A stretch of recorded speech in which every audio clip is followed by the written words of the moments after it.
Sinasabi pa ni Kong Rillo na lahat ng kanyang request para sa pondo ay galing pa mismo sa unprogrammed funds at insertion na inaaprubahan ni Speaker. Si Kong Jojo Ang naman lagi ring binabanggit sa lahat ng project sa kanya ay papondo ni Speaker at ni Saldico. Mataas ang hinihingi sa project, dagdag pa niya, hindi naman lahat ng pera ay para sa kanya kundi para kay Speaker at kay Saldico.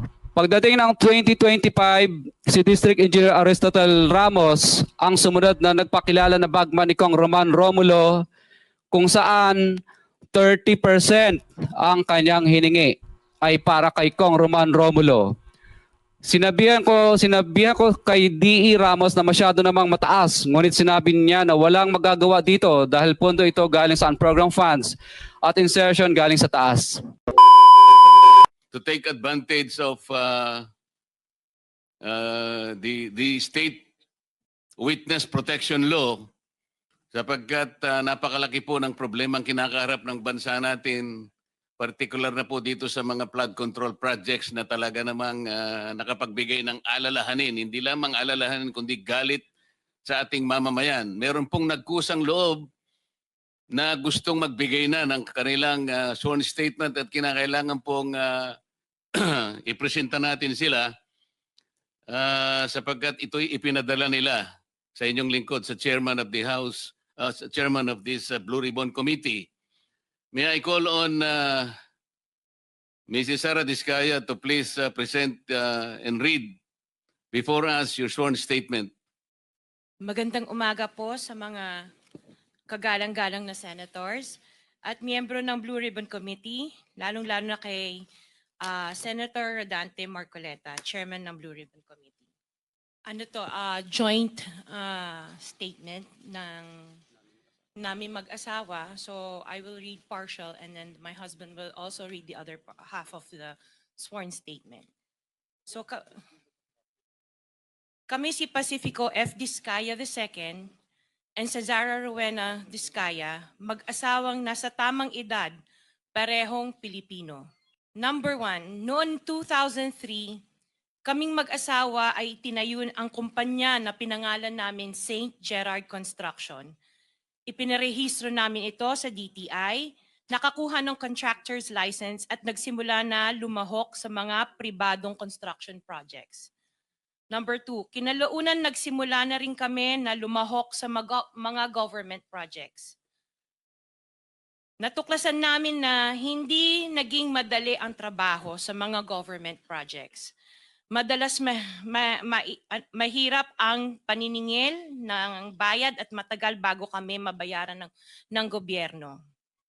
Number 4, hanggang dumating ang pagkakataon, lumapit sa amin ang isang kaibigan na si Voltaire Claveria at inalok kaming magkaroon ng proyekto sa national level gamit ang aming lisensya. Number 5, ipinakilala niya ang sarili niya na nagtatrabaho para sa isang congressman at nangakong kapag nagbigay kami ng pera ay makakakuha kami ng proyekto.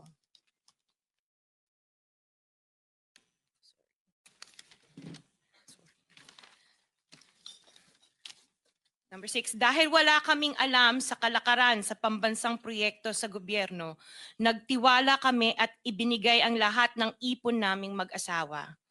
Sa kasamaang palad, niloko lang niya kami. Naglaho siya, dala ang pera namin mag-asawa. Nagpunta kami sa DPWH para i-report ang nangyari, pero hindi nila ito pinansin. Kahit ganon, hindi kami sumuko. Gusto ko pa rin gawin ng tama ang negosyo, kaya patuloy kaming sumasali sa mga biddings sa gobyerno.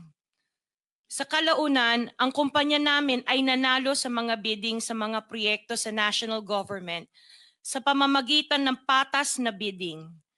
Ibinuhos namin ang lahat ng aming pagsisikap para maipakita ang kakayahan ng aming kumpanya na merong maayos na paggagawa, di kalidad na resulta at natatapos sa tamang oras.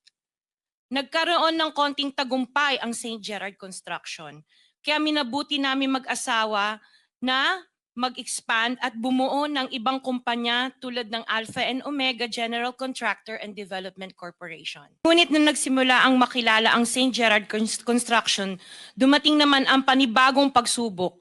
Unti-unti nagsilapitan ang mga district engineers at mga regional directors ng DPWH at mga chiefs of staff na mga mambabatas na nag-aalok ng mga proyektong sinasabi nilang pondo na mambabatas.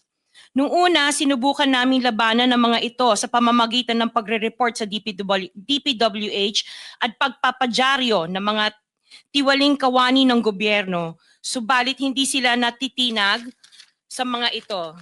Sabi nila dapat tanggapin namin ang realidad na dapat kaming magbayad sa mga pambabatas kung gusto po namin magpatuloy na magkaroon ng project sa gobyerno.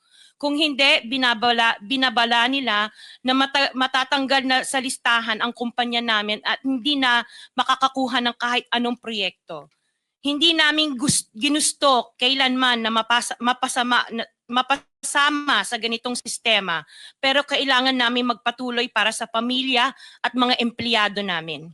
Dahil sa aming paglaban sa mga tiwaling bidding, maraming beses naming naranasan na ma-disqualify ng Bids and Awards Committee ng DPWH na hawak na mga mambabatas na nagpondo sa proyekto. Dahil naiipit na ang aming negosyo, lumulubog na kami. Number 15, sorry po. 16, paulit-ulit kaming ginamit ng mga nasa pwesto sa sistemang ito. Wala kami magawa dahil kung hindi kami makikisama, gagawa nila ng problema ang project na na-award sa amin sa pamamagitan ng mutual termination o pagkakaroon ng right of way problem na parehong nagdudulot ng hindi matuloy ang implementasyon ng mga proyekto. Matapos naming manalo sa mga bidding, may mga opisyal mula sa DPWS ang lumalapit sa amin para humingi at kumuha ng bahagi niya sa halaga ng proyekto. Ang hinihingi nilang porsyento ay hindi bababa sa 10% at umaabot pa sa 25% na naging kondisyon upang hindi maipit ang implementasyon ng kontrata. Ito ay binibigay namin sa kanila ng cash. Ang bawat transaksyon ay may karampatang voucher at ledger na nagsasaad ng mga araw at kung kailan nila ito natanggap.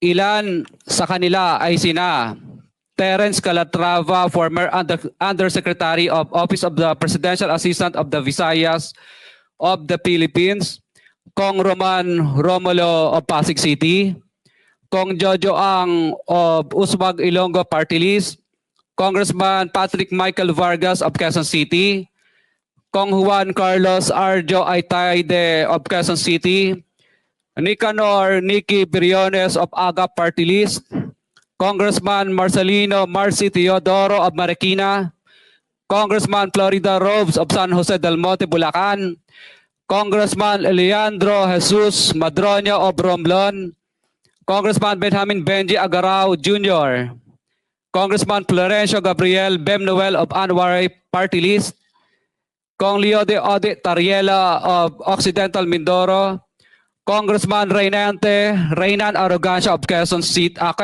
Province, Kong Marvin Rillo of Quezon City, Kong Teodoro Haresco of Aklan, Kong Antonieta Yudela of Zamboanga, Sibugay, Kong Dean Asisio of Caloocan, Kong Marivic Pilar of Quezon City. 21. Mayroon ding mga kinatawa ng ilang politiko na nakikipagtakbo sa amin upang manghingi ng porsyento kapalit ng mga porsyento ng mga proyekto. Ang mga porsyentong ito ay 25% ay ipinipilit sa amin bilang karaniwang kalakaran na wala akong kakainang tanggihan.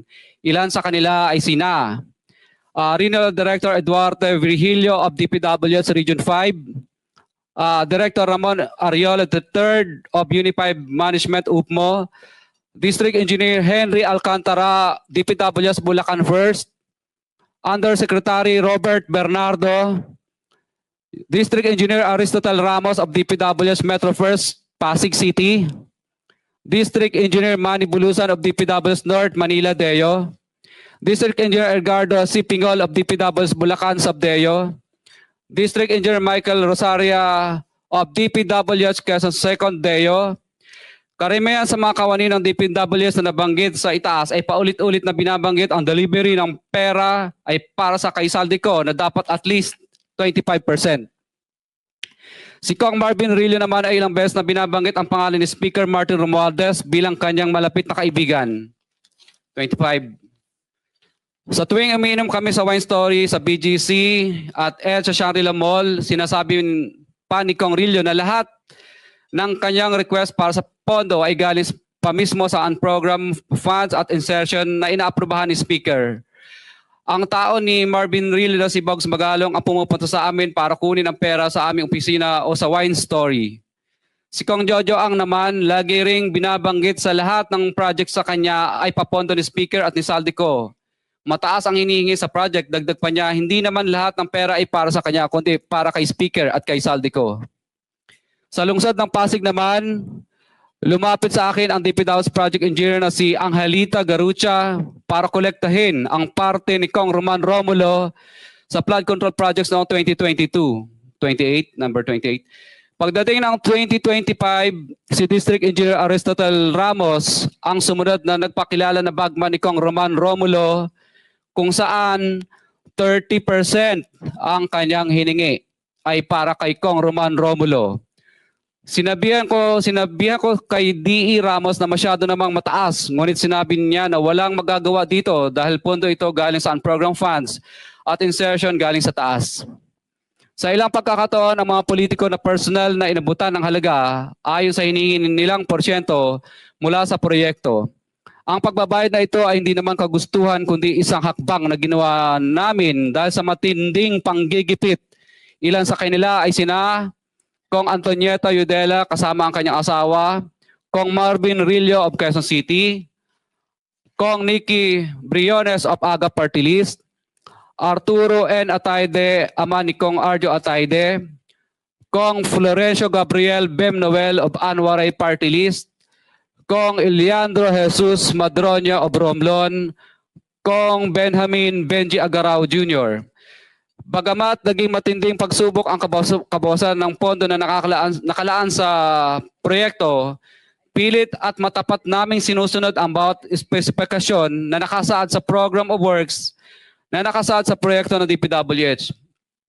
Nakakasiguro kami na nagawa namin ng maayos at matapat ang bahagi o phase ng proyekto na na-award sa amin.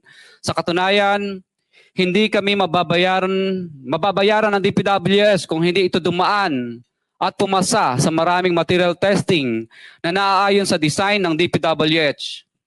Ina-assess at ini-inspect ng DPWH ang bawat proyekto base sa natapos na parte o accomplishment.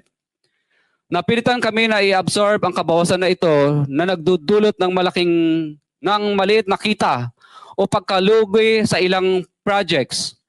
Para makabawi, dinadamihan na lang namin ang partisipasyon sa mga projects. Taliwas sa mga lumalabas na may mga impormasyon sa publiko, hindi kailanman kami gumawa ng ghost projects. At masugid kami nag-i-inspect sa lahat ng aming mga natapos na projects. Handa po kaming tumistigo ng walang pilit at kusang loob bilang state witness at sabihin ang lahat ng nangyayaring katiwalaan ng Kamara, DPWH at iba pang mga kawani ng gobyerno upang gawin ang tama. Kami ay lubos na humihingi ng tulong sa Senate Blue Ribbon Committee na pinamumunuan ng butihing Chairman Senator Dante Marcoleta at kay President Bongbong Marcos para sa proteksyon at seguridad ng aming pamilya.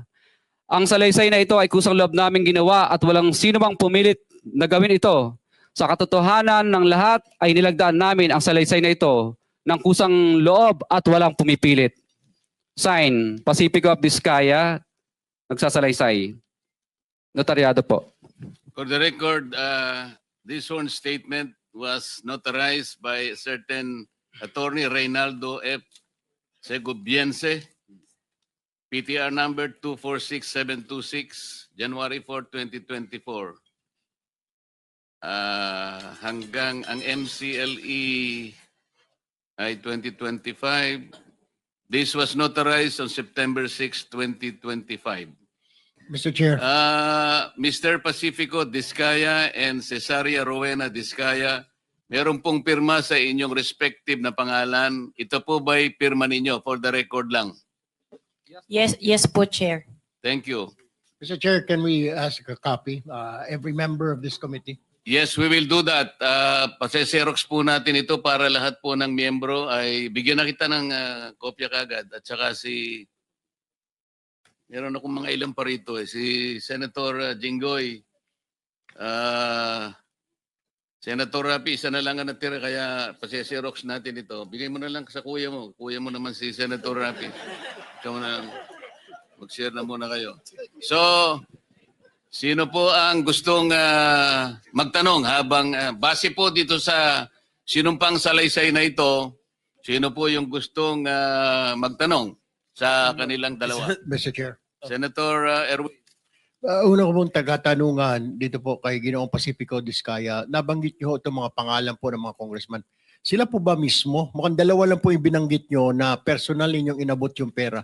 Itong mga napakadaming pangalan na binabot ninyo, paano po ibinibigay yung parte nila, yung komisyon na sinasabi niyo 25%, 30%? Sino po? May tao po ba? May bagman po ba? Kadalasan po, ako po ang nagbibigay o minsan po may inuutusan po ako, nagtatawagan lang po kami para sa hinihingi. Maaari mo po bang ibigay sa amin sa komiting ito ang pangalan ng mga pinag-aabutan ho niyo ng pera kung hindi mismo yung mambabatas ang inaabutan ninyo? Maaari po ba or litrato man lang parang malaman ho natin kung sino pong inaabutan po ninyo ng pera? Kay Terence Calatrava po, nag-usap po kami nito sa kanyang condo po sa Makati. Tapos ang inuutusan na lang po niya na kumuha po ay si Diane Tan. At saka yung kasama pa po si Andrew po ang pangalan. May mga contacts number po ako. Sila po ang tagakuha sa office. Pero iba-iba po ito. Iba-iba po itong mga bawat congressman. Iba-iba po yung kumukuha. Tama po ba? Opo, makadalasan po parang mga COS nila or mga pinagkakatiwalaan nilang tagakuha lang po. Opo. For example po, si Kong Roman Romulo naman po. Kadalasan po si Kong Roman Romulo, ang tagakuha po niya si tagakuha niya si Ma'am Engineer Angelita Garucha, empleyado ng DPWH yun. Tapos pinalitan naman po yun ni DE Aristotel noong 2025, District Engineer po siya ng DPWH First Metro. Pare-pareho po ba, Mr. Chair, yung komisyon or whatever you want to call it, kickback, ang hinihingi po or magkakaiba? Ibang isang mambabatas ganito ang presyo or halos standard po ang hinihingi nila at magkano po ba yan? Isa lang po ang pattern. Basta insertion or ang program po, 25% po lagi. Insertion or ang program, 25% po yon. Opo. Para po kanino raw? Para po daw po lagi ko narinig ang salita nila kay Saldico at saka kay Speaker po, ang narinig kong salita. All right, Mr. Chair. I have no further questions. Mr. Chair. Senator Jinggoy. Mr. Chair. Mr. Curly, lahat ba itong mga binanggit mong pangalan na karamihan ay mga kongresista? Lahat ito, 25% ang binibigay mo? Kadalasan, opo. Wala bang mismo ang kongresista mismo ang pumunta sa iyo at binigyan mo ng pera? Ano po, kadalasan po, nag-uusap lang po, nag-uutos lang sa COS, pero kadalasan po, for example, si Kong Rillo, kadalasan po, binibigay ko po yun pag nagiinuman kami, o di kaya, yung tao po niyang si Bogs Magalong ang pumupunta. Pinipick up. Sino-sino pa dito sa mga nabanggit mo mga pangalan na kongresista na talagang sa kanya mo inabot sa For example po, kay Kong Madronya na lang. For example, mismong siya po ang pumunta sa office namin at syempre pagkatapos po noon, tao na lang po niya ang nagdala ng bagay, kotse at saka personal ko rin pong dinoposit yung ano. Sino yung congressman? Kong Madronya po. Madrona o Madrona. Eliandro Yung Madrona. sa Romblon? Romblon po. Mhm. For example, okay. For example po, ito na lang, si Kong Marcelino Teodoro ng Marikina.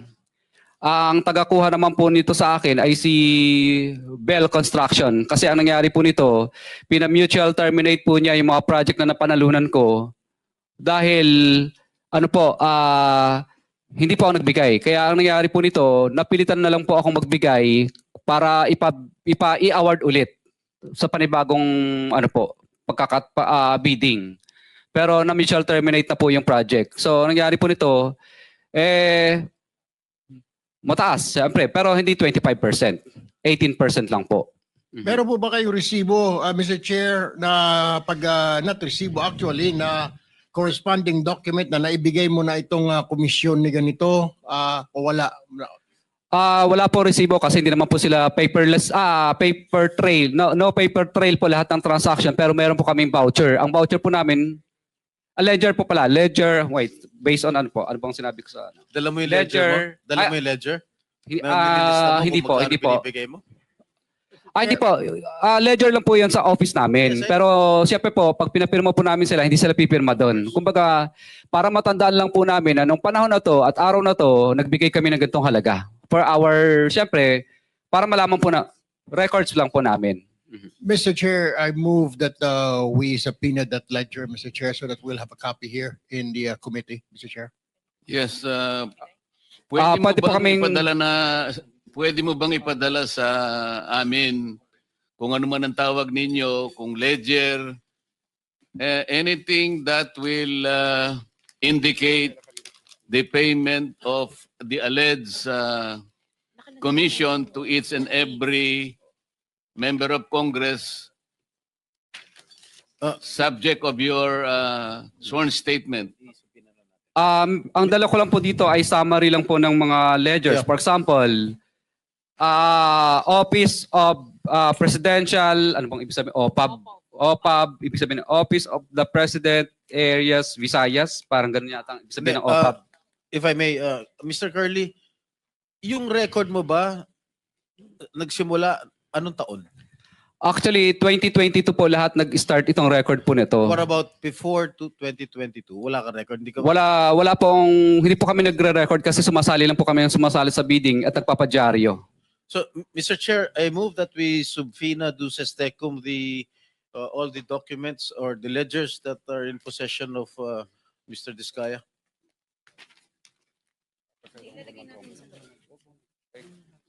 Mr. Diskaya, I seconded, Mr. Chair. Mr. Diskaya, narinig mo ba yung motion ni Senator Jinggoy? Kailangan ninyong ipadala sa Blue Ribbon lahat ng mga mapagbabasihan nating kung ledger man ang tawag nyo, kung ano man, hindi namin alam ang nomenclature, pero mapagbabasihan na pwedeng matukoy na nagbibigay nga kayo ng komisyon sa mga taong binanggit nyo sa inyong sworn statement. Mr. Chair, ang dala ko lang po ngayon ay Kahit summary hindi po. ngayon, basta kailangan maipadala ninyo lahat ng dokumentong pinagsasaligan ninyo, pinagbabatayan ninyo ng pagbibigay ninyo ng alleged commissions. Magagawa po ba ninyo yon? Kailan po ninyo gagawin? Ipapaasa po namin. Sige po, salamat po. Other members Senator Rapi, baka meron kang may tatanong ngayon. Sige. One question lang para dito kasi iba sana yung topic ko eh. Tuwing kailan po kayo nagbibigay ng parte nila? Was that before before the project is accomplished or after the project has been accomplished? Kadalasan po, Mr. Chair, kadalasan pag yung ma-award yung project. Ibig sabihin po, hindi po i-award sa iyo ang project kapag hindi ka po nagbigay. So ibig sabihin advance? Opo, parang ganun po. Minsan naman po, pag may notice to proceed na, hindi ka nila pa kakolektahin, o di ka gagawan ka ng right-of-way project, right-of-way problem. Ibig sabihin, parang mutual termination ang kakarapin mo, right-of-way problem, at saka hindi ka makakolekta kapag hindi ka po, yung niloko mo sila. So in other words, pag nakapag-advance ka na, siguradong na makuha mo na yung project. Sigurado po. Thank you, Mr. Chair. Mr. Chair, Senator Erwin, opo, nagre-request po yung mag-asawa ng kanilang seguridad dahil natatakot daw po sila. Ano ho bang plano ng komite na ito? napakaganda po ng inyong itinanong. Bago ko po kasi nung matanggap ko po itong sworn statement na ito ay kagad akong nakipag-ugnayan sa ating Department of Justice At doon po ay sinabihan ako ng ating kalihim, Boying Rimulya, na pakisabi mo kanila na wag silang mabahala at nakahanda naman ang ating kagawaran kung sakasakaling sila ay mapatunayang hindi naman most guilty. Kasi po ang tuntunin sa ating state witness law or protection program, kailangan po mapatibayan natin na ang mga nag-a-apply ay hindi most guilty. Ibig sabihin, guilty ka, ngunit hindi ikaw ang pinaka-guilty. Kasi kung kayo po yung talagang pinaka-guilty, hindi po kayo magka-qualify. Ngayon, ang sabi niya, you can tell them that you can, meron silang provisional immunity na hindi naman sila basta-basta uusigin na lang. Preparation na po ito sa pag-a-apply nila sa ating state witness program. Ganun po yung kanyang kasiguruhan na kanyang sinabi sa akin. Kaya yun po ang aking maitutugon sa inyo ngayon. Mr. Chair. Uh, Senator Bato and then Senator Sherwin. Thank you, Mr. Chair. Unang-una, I would like to thank the Diskaya couple for giving everything that they know to this committee. I just would like to advise the Diskaya couple, Mr. Chair, na kung meron mang bulletproof yung sasakyan ninyo na yung magaganda sasakyan, gamitin na ninyo. Sa dami ng Pagbaba sasakyan ninyo niya, ngayon no? dito, gamitin ninyo. Because I'm very much concerned sa iyong security dahil sa bibigat ng mga pinagsasabi niyo dito, hindi niyo alam, kahit na yung congressman na binanggit ninyo, walang interes sa buhay niyo. Merong gustong sasakay, halimbawa mga taga-kaliwa o mga NPA dyan, para guguluhin itong Pilipinas, aambusin kayo, tapos ituro doon sa mga congressman, gulo na ang Pilipinas. Baka magiging Indonesia tayo nito. Kaya mag-ingat kayo. I advise you to take all the necessary precautionary measures as far as your safety is concerned. Ngayon, tanungin ko kayo, meron kayong sinabi na isang congressman o ilang congressman pinagsabi na kaya ganito kalaki ang SOP na hiningi namin sa inyo, 25% to 30%. Dahil hindi lang sa congressman ito, hindi lang ito sa akin, kundi binibigyan namin si Congressman Saldico at saka si Speaker. Alam ba niyo kung ilang porsyento dito napupunta kay Speaker, ilang porsyento napupunta kay Saldico sa 25% na ito? Wala po. Dahil ang narinig ko lang po ay para lang po kay Saldico at kay Speaker. Yun lang po narinig ko yung 25%. Pero wala na po akong idea sa iba. So, ma-presume natin by this committee, you want to make us believe that yung 25% na binigay mo doon sa congressman, lahat yun mapupunta kay Saldico at kay Speaker o mayroong naiwan sa kanya? Narinig ko lang po sa bibig po ng mga kausap ko na mga politikong personal ko pong nakausap. Kasi yan po ang lagi nilang pinagyayabang. Pag may lasing na po akong kausap na na politiko. Siguruhin mo ito dahil alam mo, Teka muna. this is not a laughing matter. Teka muna. This is not a laughing matter. Teka This muna is a kasi very serious- baka mamaya lasing yung kausap mo kaya niya nasabi yung 25%. Pag tinatawagan din po ako, lagi din pong pinagmamayabang na pinahihingi na po sa taas. Sa taas. Kahit hindi sila lasing, ganun ang Yes po, sinasabi. pinahihingi na po at pinakukuha na. At nagmamadali pa kami, halos magkandara pa kami kung saan namin kukunin at uutangin. At katunayan nga po, yung inutangan na po namin ngayon ay yung bangko po ay sinara na po. Pero sinasabi nila, kaya ganito kataas, 25%, sabagat ibang bahagi nito ay napupunta kay ganito at saka kay ganito. Pero wala ka namang kakayahan para suriin mo kung talagang naibigay kay ganon at saka kay ganon yung party niya. Tama? Yes po, Your Basta, Honor. basta kinuha niya lang, kaya ganito kataas sapagkat ipinakikita niya sa iyo na hindi lang para sa kanya, sapagkat meron pa rin siyang bibigyan. Ganon ang napagkakaintindi mo. Ang danilig ko po sa kanila ay sa 25 na yun, wala pa siya doon. Wala pa siya. So wala pa siya ron. Opo. Solid yun sa taas, hindi yun sa congressman, ha? Yun po ang mga 25 narinig ko sa taas. madalas. Yun lang po ang narinig ko madalas. Kung ano lang po ang narinig ko na 25, wala pa daw sila doon. Wala Ibig sila sabihin, doon. Opo. Kay Speaker at kay Saldico lang yung 25? Yun po ang narinig ko lang. Imposible. Are you done, Senator? Meron ka bang pictures? Thank you, Mr. Chair. Thank you. Diskaya, Senator Sherwin. One word. Meron ka ba litrato ng mga bagman nila? Pictures o Kadalasan po, CCTV? maingat po sila at ayaw nila. At syempre kami naman po ay ayaw po naming ma-intimidate naman po sila.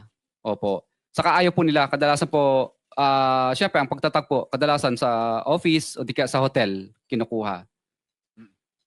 Pero kaya mo silang i-identify kung sakasakaling dumating sa pagkakataon na yon. Yes po, Your Lahat ng Honor. kumukuha para sa kanila, allegedly, kaya mo silang kilalanin, i-identify, sapagkat kilala mo sila. Yes po, Your Honor. Mr. Diskaya, sigurado ako i-deny yan ng mga pinangalanan nyo. No? Sigurado, 100%. Pero ba kayong iba pang mga ebidensya na magpapatunay na sila nga ang tumanggap, sila ang kausap nyo, tulad nga yung CCTV or meron bang mga deposit slip or merong mga any evidence na magpapatunay na itong mga pinangalanan nyo kanina totoo 'yon? Ledger lang po at saka yung parang voucher po yun. Opo. Pero hindi nila pinirmahan yun. For our records lang po yun. At pangalawa po, ang talagang tunay na pinaka-ebidensya po ay talagang natuloy yung project. Kasi pag hindi ka po nagbigay, mutual terminated o di kaya right of way problem ang kakaharapin mo o di kaya mararanasan mo ang lahat ng hindi mo mararanasan tulad ng hindi ka makakolekta kasi protected po sila ng mga ano po. Pero ang congressman, wala naman silang kinalaman sa implementation ng project. Post-enactment yun eh. So hindi nila pwedeng sabihin may right of way problem ka, meron kang pwede nila i-terminate yung bidding. Ang pwede lang mag-terminate ng bidding ay yung district engineer. Pag tinanggal po nila si district engineer o di ka sa regional director, mamimili na lang po yung director at saka DE. Patanggal ka o sumunod ka sa Hindi pinagagawa nga, ko? ang congressman, hindi naman niya pwedeng pakialaman yung implementation ng project. Regional lang at district engineer. Opo, tama po. So Tama. paano niya papakancel yung project ninyo kung Ah. hindi niya kontrolado yung implementation? Ano po, tatawagan lang niya yung DE at saka RD para singilin po. So ibig sabihin nito mga politiko, may control dito sa RD at DE. Siguro, 100% po. 100% yun. Mhm. At sa pagkaalam mo, itong DE at RD na may control sila, meron ring kinukuha dito sa mga proyektong nabanggit mo, itong mga proyekto, itong mga politikong nabanggit mo. Itong DE at RD. Ano po, I invoke my rights po. Kasi po, Sinabi mo na yung mga politiko, sabihin mo na lahat. Hindi po, I invoke my rights po kasi syempre natatakot din po kami sa aming kaligtasan. Wala pa po kaming protection. At saka po, I invoke my rights kasi po sa tag doon yung session na ang tag sa session na executive session ko lang po siguro kung Pwede yun. gusto niyo kwento ko Mag-request sa ka na inyo. lang ng executive session. Opo, sa mga ganyang klase po ng bagay. So Opo. yun ang tama. Kasi sinabi mo na lahat. Bakit Opo. i-invoke mo pa Kasi yun? ang nilista ko lang po dito, Mr. Chair, is yung 25% lang Kung po. magte-tell all ka, lubusin mo na. Mhm. Diba? Andiyan na tayo eh. Mhm. This connection, I think, Mr. Diskaya, Mr. Chairman, just to finish lang, Mr. Chairman. Hindi, kailangan ko lang masabi Ay, ito. sige. Kasi sa Republic Act 6981, Section 4, ito yung batas natin, may kinalaman sa paghingi mo ng proteksyon na maaaring makatulong sa inyo. Sinasabi yung ganito, witness in legislative investigations. In case of legislative investigations na nangyayari nga po ngayon, in aid of legislation, a witness with his express consent may be admitted into the program upon the recommendation of the Legislative Committee where his testimony is needed when in its judgment there is pressing necessity therefore, provided that such recommendation is approved by the President of the Senate. So kung gusto mo na mangailangan ka ng protection, ang committee ito sa pamagitan ng ang aming kakayahan, irerekomenda natin sa Presidente ng Senado at kapag ka ito'y kanyang pinirmahan, ay magkakaroon ka ng protection na nilalaman ng batas na ito. So pumapayag ka. Yes po, Mr. Okay. Chair. Proceed. Mr. Chairman, may I move to also subpoena the district engineers and regional engineers in connection with the politicos that were mentioned earlier? Dahil alam naman ho natin na mambabatas ho, bawal makialam sa implementation ng project. That's post-enactment, which is unconstitutional. Pero parang lumalabas ho sa kwento ni Mr. Diskaya, may control. Tama po ba? Can you confirm that may control yung politiko doon sa implementation ng project? Yes po, Your Honor. Which is unconstitutional, Mr. Chairman. So maganda marinig na ho natin diretso sa district engineer at sa mga regional engineers itong ginagawa nilang collusion. Parang may collusion eh. Merong sindikato na between the politico and the district engineer and regional engineer. At the same time, Mr. Chairman, there was a request for executive session. May I also suggest to pursue that executive session without prejudice to informing the public on that information if we find that the public needs to know that information. Kasi ako naniniwala, Mr. Diskaya, sinabi nyo na lahat eh. Tuloy na natin to in the name of the truth. Diba? In the name of justice. In the name of fighting corruption. Kasi kung itatago natin to, wala ho talagang pupuntahan to. But we will allow you, with the permission of the chairman, may executive session without prejudice. Kung ma-determine namin na kailangan malaman ng publiko, then dapat ulitin natin dito. Upon may advice po ng lawyer ko, sige daw po.